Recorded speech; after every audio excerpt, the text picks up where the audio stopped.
Hello, I'm Nick Steep, and today I'll be giving you the first of a three-part mini-series, which I'll be calling Food Equals Energy, in which I hope to enhance your nutrition knowledge and give you an overview of the general concept of food and energy balance to hopefully help you on your next diet journey. So first we need to understand, what is food? What is it made of? Why do we need food? Well, it's for energy, duh. Well, what exactly is the energy? Basically, our body works on a balancing scale. The way we measure units of energy that is consumed from food and is burnt from our bodies is through two popular metrics. Most popular is known as a kilocalorie. Now online, you may have heard people talk about a full day of eating, 3,500 calories, for example. In reality, 1 calorie is actually 1,000 kilocalories. When people use calories, they really mean kilocalories. Now, the way that they change this in nutrition labels, so everyone just uses calories, is that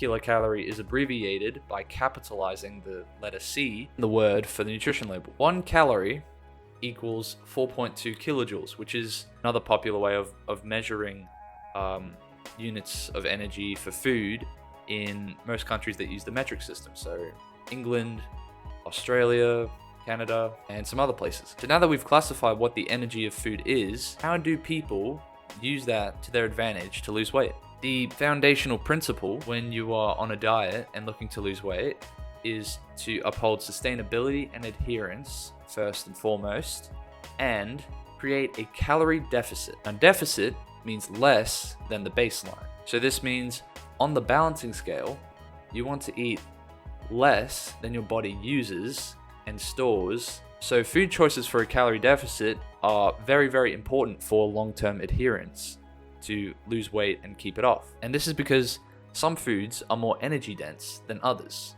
So you can have food that is this much volume but worth this much, or food that is this much volume but worth that much. This is why one cookie can sometimes have more calories than a 3-egg omelet. Food tracking helps you understand what amounts of energy, so calories we'd say, is in different types of food. Now, food tracking has become a lot easier over time as technology is a thing, and we have online databases, enter in different brands, different types of foods, different whole foods, everything. So food tracking options include Calorie King, which is a very popular one, and it's a great website for all kinds of foods, as well as this website known as NUTAB, Nutrition Tables, abbreviated. And it gives a full overview of different whole foods in different states and how much energy there is for a certain amount, as well as vitamins, minerals, micronutrients, all that stuff, which we will get into.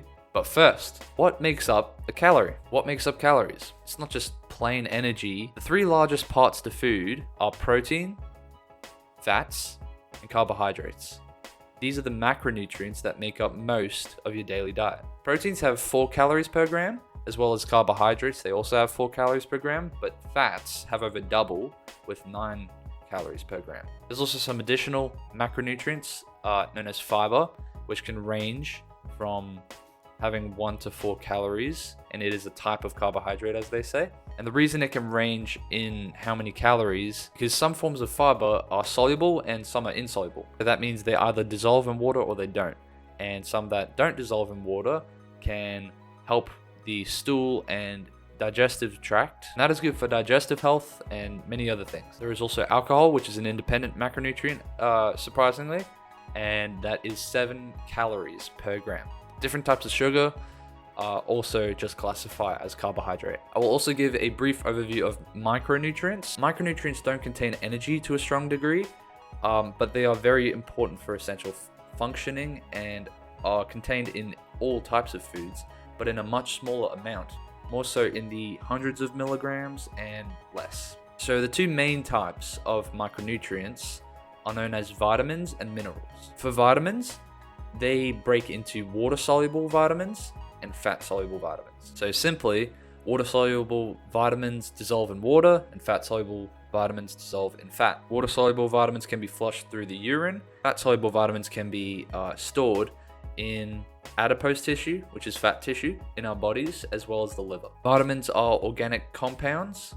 They are reactive to air, water, heat, acid, and there's 13 essential vitamins. I won't go over them today, but there are trace amounts in almost every type of whole food. Next up, we have minerals.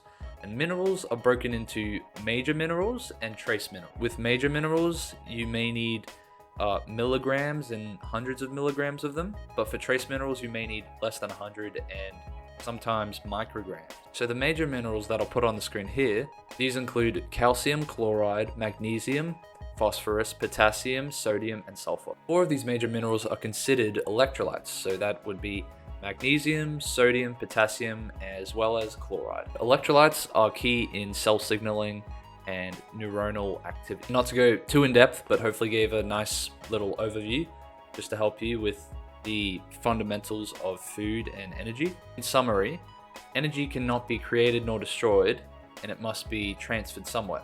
So whatever energy you consume through food, it must be used somehow, and it must be stored somewhere. As humans, we popularly calculate the energy in food through calories. Fun fact, 1 calorie can increase the temperature of water by 1 degree Celsius. And calories, or energy, is released from our body in order to produce internal processes and live and exercise. But we will cover more of that in the next part of this mini-series. I hope you have a better understanding of what food is made of, and please stick around for the next part of this series in which we uncover the ways that we burn energy. I'm Nick Steep, leave no more lost potential, and I'll see you in the next one. Peace.